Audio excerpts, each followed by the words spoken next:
time to meet them and means business. Good morning. Morning. When I was born, the first words that I heard, besides the doctor saying, "It's a girl," were, "Du, Andy, ja, Osti, schau mal, dieses riesens herziges Mädchen der Waldhof." That was my mom and dad, that I often refer to very fondly as the Muppets from Sesame Street, because my father's name was Oscar, and my mother's name, believe it or not, was Ernie. How lucky was I to have been born into a family of Swiss immigrants, who encouraged my brother and me to get a good education, to learn languages, to learn all we could about cross-cultural communications, and travel the world and work abroad. We were very, very lucky. And yet, never, ever did I think that I would one day become the CEO of the World Trade Center San Diego or the Executive Vice President of the World Trade Centers Association.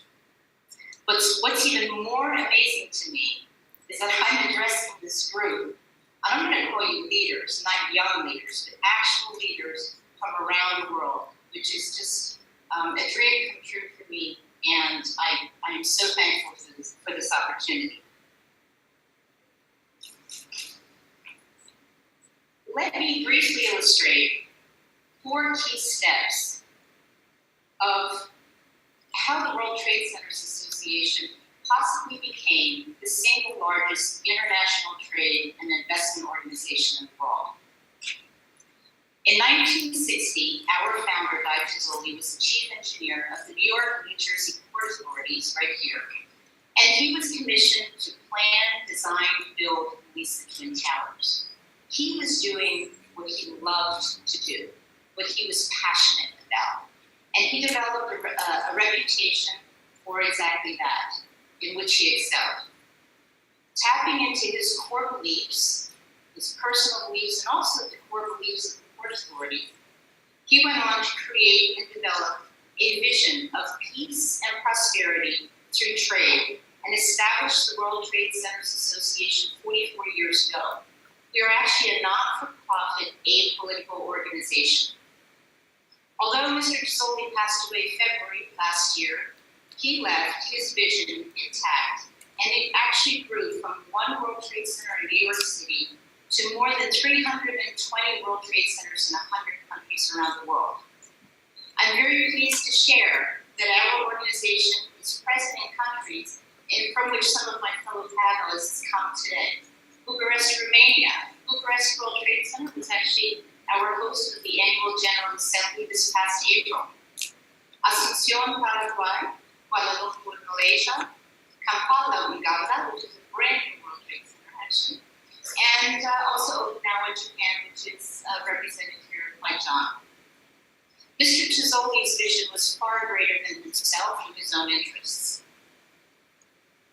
He actually wanted to leave a legacy of peace and prosperity, and he was nominated numerous times for the Nobel Peace Prize. Today, we actually have World Trade Centers in Taipei and roughly 45 additional World Trade Centers in mainland China. In the 1970s, this was virtually an impossible task to bring these 2 regions of the world together, and we replicated that throughout the world. World Trade Centers are entrepreneurial in spirit, and they drive economic development through international trade and investment, creating jobs and prosperities in the cities and regions in which they're located. Each World Trade Center, although independent and they're licensed through the World Trade Centers Association, and whether they're government or government subsidized or private organizations, are entrepreneurial, which means they take action. And this is especially to support the small and medium enterprises, which I could imagine one day many of you leading. So World Trade Centers serve as hubs for the co-location of international businesses that want to leverage each other's products and services. I actually refer to a World Trade Center as an international business ecosystem. They serve as centers of international trade education, where business people and others can go to learn about biotech opportunities in Japan, telecommunications opportunities in Germany, or how to do business in Brazil. They also serve as destinations for international trade delegations that seek personal introductions to partners from whom they can source product or through whom they can sell product. And they also advocate on positive and negative impacts of legislation on free and fair trade. So every day I go to work, I'm motivated by the immense network of entrepreneurs that make up our association. But the ones by whom I'm most inspired are the business entrepreneurs who join World Trade Centers to better communicate across cultures and transact across countries.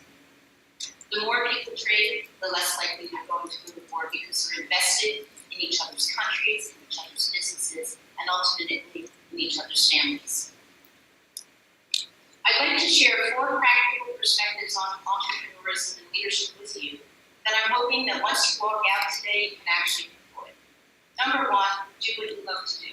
It doesn't matter if it's something work-related, something in the arts, something in sports. You never know how the next opportunity will come your way. I actually cut my teeth windsurfing in 1993 in a hot, arid area in the high desert of California where I met the CEO of an automotive aftermarket company.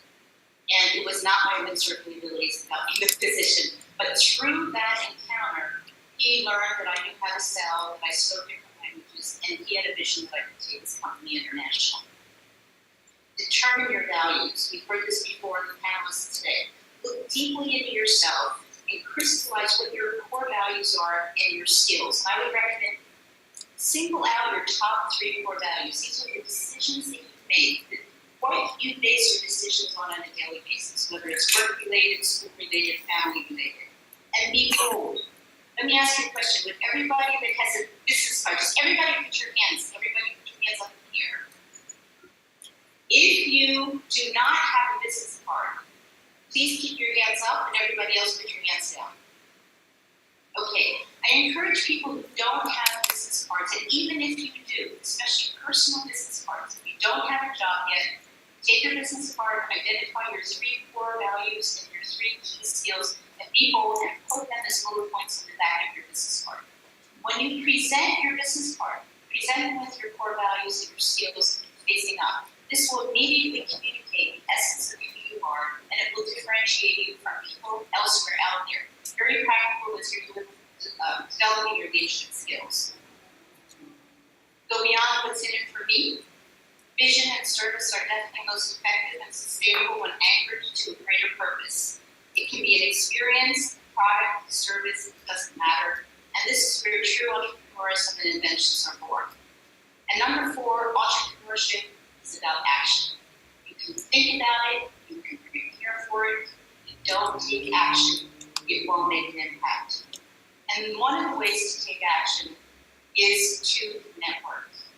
Get to know people. We heard before, if you want to go fast, go the road alone. If you want to go far, go with others. Look at who is inspirational to you. Take a leap of faith and set up an informational interview. Keep it to 10 minutes, maybe even a voluntary calendar. Any one of us, set up a 10-minute informational interview. Show up on time, bring a cup of their favorite coffee to your interview, respect the time, and come prepared with 3 key questions that you want to know about them and their journey and their path. The last of those 3 questions should be, who else should I be talking to? And then respect the time and leave the right thing you know. These informational interviews will keep you bonded, and as you read about things in the future, keep sending them and giving them information on an ongoing basis. It's very helpful, and it will contribute to your career as you develop. In conclusion, if you do what you love to do, align with your core values, have a vision that serves a greater purpose, and couple these up with action and connections, you will be assured a recipe for entrepreneurial success. Thank you for your kind attention, and I look forward to seeing you in action and reading about your successes over the coming years.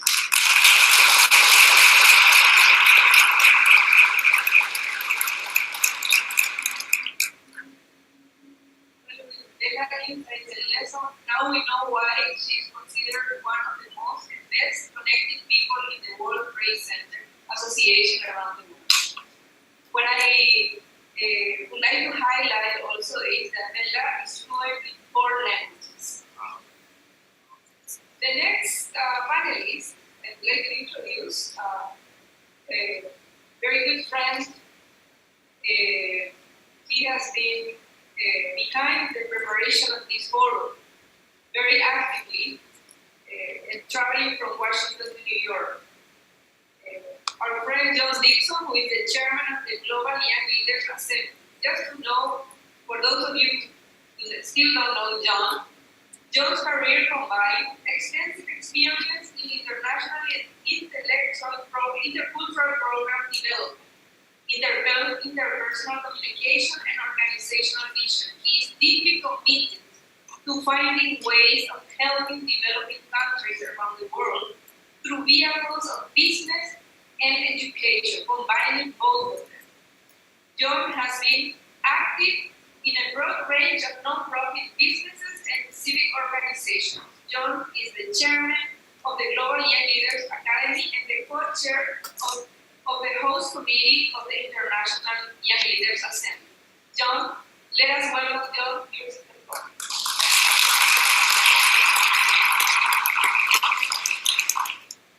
Thank you very much. Panelists and leaders. I have a really great job. My job is to say thank you. We're really, before I do that though, I'm just, Ambassador Al-Andawi, last year, our first IYLA in the UN, the ambassador spoke and he had just received his appointment from the Secretary General. So he talked about his enthusiasm and commitment to the young people of the world. And just 1 year later, he came to us with a list of about 30 different things that he's done and is doing, and that's quite impressive in a year. And what I hear everywhere from all the speakers and panelists, and what an awesome panel. Can you help me say thank you to this panel?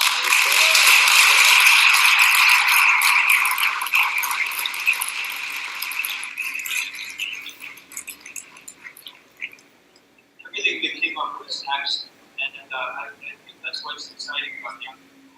And if I weren't in the UN, I would complain to you about how the UN just seems to talk all the time and worry about ideas and being smarter than everybody else. And since I'm here, I'm very impressed by these leaders, the ambassadors who attend to hear that I won't do that, and I'm really excited to work together as young leaders to really make a difference in this world. We never use the term future leader in this IYLA because somebody said, I think the speaker, that you are in charge of our future. That's pretty serious. So that makes you like right now a leader. I bought a car a couple of years ago. I can drive a car, but I had no idea how to do the dashboard. I had to program the dashboard. I couldn't make the clock. I didn't know how to set the clock. So I got my junior high school son, and who's never driven a car.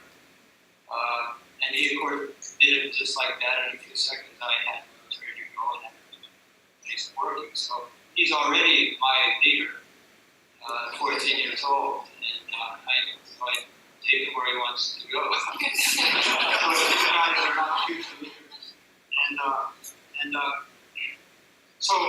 you're all very special, and you're very remarkable, and everybody in this room, especially any Americans in this room. Okay, well, that's pretty impressive. Give them a hand. The Americans came into the UN. I'm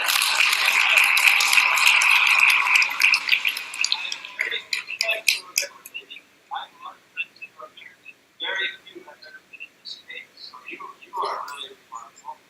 And the other people here also that come from abroad are unbelievable. And so I want you to congratulate each other for this. Okay, both sides and sides. Not the everybody.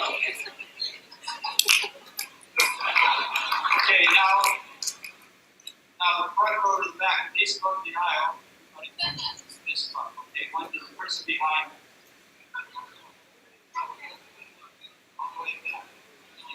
You guys are awesome, all the ways. Let's see. Kenji, the person behind. Go behind, into the back. Okay, now the two things that I got from this today was action and connected.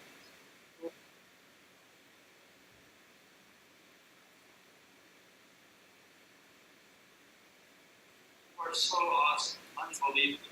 The idea that there's any difference between any human being is so stupid and ridiculous, and it's so obvious here today. And so let's all do this early and do it together and go the whole way, and not tolerate any gap or distance or barrier. These things that are breaking my heart going on around the world, we can't tolerate those things. And you do that, and we do that by taking this connection and acknowledging our differences and working together. So I don't want to take too much time. We are all now appointed, anointed global citizens. Throw away your passport, don't need it anymore. And invite one another home to dinner. And my final point is if the person next to you is falling asleep, it's because they're in this International Young Leaders Assembly 10-day challenge. They have, the last 10 days have been unbelievable for this group. They started in Washington, D.C., at the Gerson Center office building before there. We were at the World Bank with an incredible, awesome forum. Really incredible. And then we're at the State Department, we're at the Organization of American States, everywhere engaged, leadership and other young people. And then went to many embassies. We went to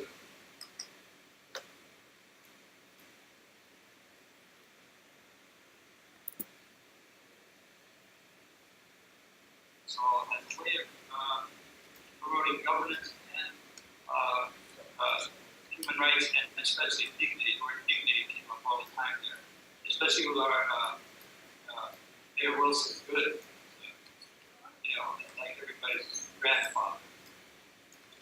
Then we came to New York and got exhausted.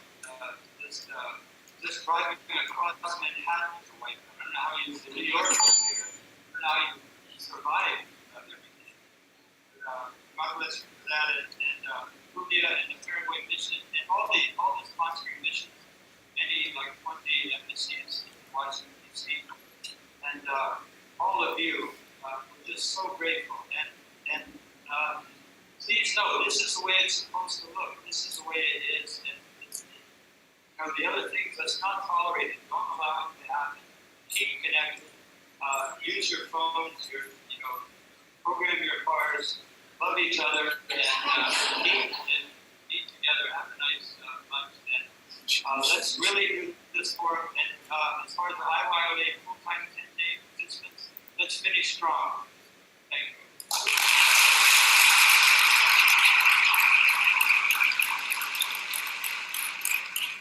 Thank you, John.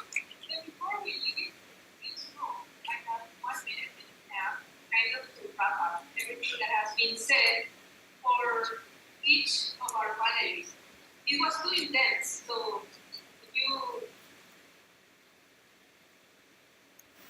mentioned just some few lines that I hope it will remain with you as it remains with me. Our minister, Capini, said that there is evidence that today our world is more interconnected than ever in history, and that each one of us can help create a world of peace and make a difference.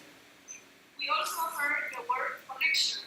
In fact, we have a lady that is considered one of the best connected person in a forum of business. We also heard that we need to be connected for big action. If we are not connected, we cannot work together. We need to talk together. So, what is it for us as leaders? I would like to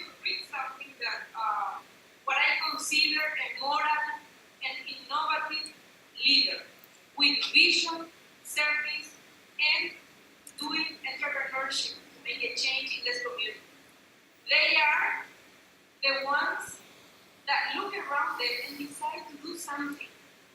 They are not waiting for others, but rather they take responsibility to create change where they can, where they are. They are using their talents, their assets, their creativity to find solutions where others see only problems. And they are everywhere in the world, meaning they are men, women, girls, young boys, in every faith, in every nation. They have in common that they want to improve the situation of the world, and they start around them. They work in every sector of society according to their talents, according to their skills, according to their gifts. As Ambassador said, know who you are, discover your talent, discover your skills. They work, as I said, in every sector. From the grassroots, that means your community, your family, school, community, to the national level, and here at the international level. So what can we do? We heard Ambassador Alendawi telling us how we can monitor. I've seen him and the whole team at the United Nations working for the conclusion of the Millennium Development Goal, but we have a bigger challenge, which is the next agenda, the post-2015 agenda. I have seen Ambassador Alendawi working hard, trying to incorporate the youth priorities in that agenda. And we need the young people from all over the world, from every nation, the 193 nations, to monitor the implementation of those priorities. How? By using the technology. We really need to establish, in order to connect, and I would like to finish with this, I would like to quote one of the participants from last year. She said, we need to make connections and build community life. All is about connection, connectivity, about building friendship and making alliance. And for that, that is what builds a community. We need to connect. And the best way to connect is by using dialogue. We need to talk more with one another rather than about one another. We need to walk together, to talk together. Somebody said, if you want to go fast, go alone. But if you want to go far, go together. And for that, we need to communicate. We need to communicate. Now, others said we need to dream big, to act big. What do we do? I'm going to quote one of my favorite quotes. He said, do what you can with what you have, where you are. And I'm finishing quoting Gandhi, be the change you want to see in the world. I invite